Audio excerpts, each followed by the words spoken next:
الحمد لله رب العالمين والصلاة والسلام على خاتم النبيين وعلى آله وصحبه أجمعين أما بعد فأعوذ بالله من الشيطان الرجيم بسم الله الرحمن الرحيم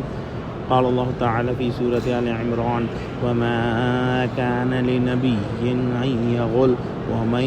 يغل يأت بما غل يوم القيامة ثم توفى كل نفس ما كسبت وهم لا يظلمون۔ ترجمہ، اور کبھی نہیں ہو سکتا کہ پیغمبر خدا خیانت کریں اور خیانت کرنے والوں کو قیامت کے دن خیانت کی ہوئی چیز خدا کے روبرو لا حاضر کرنی ہوگی، پھر ہر شخص کو اس کے اعمال کا پورا بدلہ دیا جائے گا اور کوئی بے انصافی نہیں کی جائے گی۔ سورہ آل عمران کے اندر ہم غزوہ احد کے متعلق جو ہے وہ آیات پڑھ رہے ہیں، اور اس آیت کے اندر جو ہے مختلف علماء نے اس کی تفسیریں کی ہیں۔ ایک تو یہ کہ ہو سکتا ہے کہ مسلمانوں کی پوری طرح جو ہے وہ خاطر جمع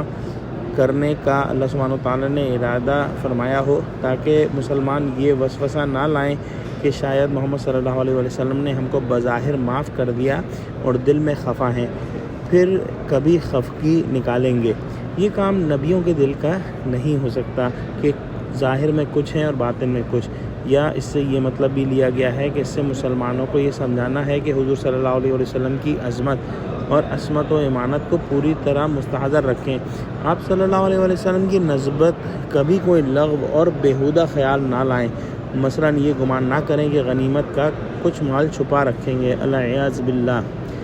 شاید یہ اس واسطے فرمایا کہ وہ تیر انداز غنیمت کے لیے مورچہ چھوڑ کر دوڑے تھے، کیا حضور صلی اللہ علیہ وسلم ان کو حصہ نہ دیتے یا بعض چیزیں چھپا رکھتے؟ اور بعض روایات میں یہ بھی ہے کہ بدر کی لڑائی میں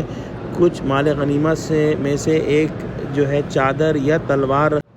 گم ہو گئی تھی، تو کسی نے جو ہے وہ یہ کہا کہ حضور صلی اللہ علیہ وسلم نے اپنے واسطے رکھی ہوگی، اس پر یہ آیت نازل ہوئی۔ بہرحال مسلمانوں کو سمجھانا ہے کہ اگر حضور صلی اللہ علیہ وسلم اپنی نرم خوئی اور خوش خلقی سے تمہاری غلطیوں کو معاف کر دیتے ہیں تو تم کو حضور صلی اللہ علیہ وسلم کی عظمت اور شان اور عصمت اور نزاہت کا بہت زیادہ پاس رکھنا چاہیے کہ کسی قسم کا کمزور اور رقیق خیال مومنین کے پاس نہ آنے پائے۔ اور دوسری طرف چونکہ آپ کی شفقت اور نرم دلی یاد دلا کر جنگ احد کے متعلق مسلمانوں کی کوتاہی کو معاف کرایا جا رہا ہے، اس ذیل میں ایک دوسری کوتاہی بھی یاد دلا دی جو بدر سے متعلق تھی، تاکہ آپ اپنی نرم خوئی سے اس پر کچھ دھیان نہ دیں۔ غلول کے اصل معنی غنیمت میں خیانت کرنے کے ہیں، لیکن کبھی کبھی مطلق خیانت کے معنی میں بھی آتا ہے، بلکہ بعض اوقات محض ایک چیز کے چھپا لینے پر اس کا اطلاق ہوتا ہے۔ اس آیت کے اندر جو ہے وہ حضور صلی اللہ علیہ وسلم کی شان کو بیان فرمایا گیا ہے، اور جو ہے جو عام پیغمبر ہیں ان کے بارے میں بھی یہ بات جو ہے وہ لاگو ہوگی کہ